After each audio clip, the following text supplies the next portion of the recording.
75% of the mass of a human brain is made up of a substance called myelin, and myelin is made up 100% by cholesterol.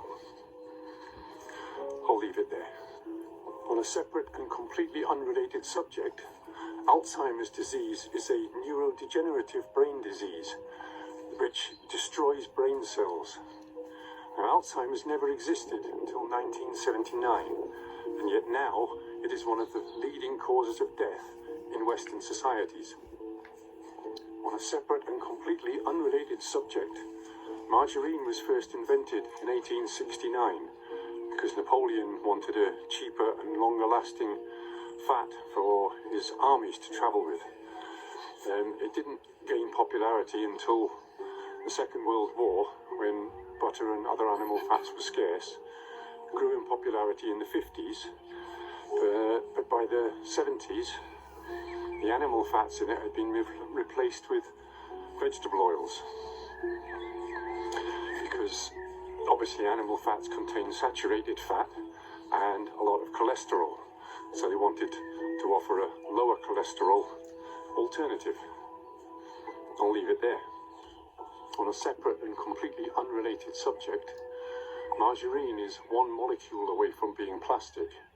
Now, as any chemist will tell you, one molecule can make a huge difference to the finished compound.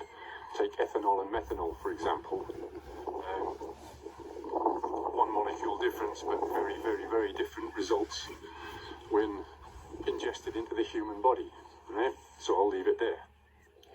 On a separate and completely unrelated subject, a simple experiment to do at home is to take a slab of butter, a slab of vegetable margarine with no animal fats in, and a slab of plastic, and stick them all outside in your garden and have a look what happens. Very quickly, all the wildlife in the area is going to be attracted to that butter, from the flies and the beetles and the mini beasts, through the birds, the rodents, all the way up to the apex predators, foxes, badgers, bears. If there happens to be no other wildlife around, then bacteria and mold will very, very quickly consume it, because it's easily digestible for all organic life forms. The margarine and the plastic will sit there for weeks. Nothing in nature will touch them. Try it. I'll leave it there. On a separate and completely unrelated subject, I invite all GPs out there to check your patients' medical records and see how many of your dementia and specifically Alzheimer's patients have been on statins and or low cholesterol diets for many years. I'd be very interested to hear your feedback in the comments. I'll leave it there. A separate and completely unrelated subject, this is bad. Here in Indonesia, we use margarine for everything. We use it for fried egg, use it for fried rice, for bread, everything. We even have this mindset that margarine better than real butter.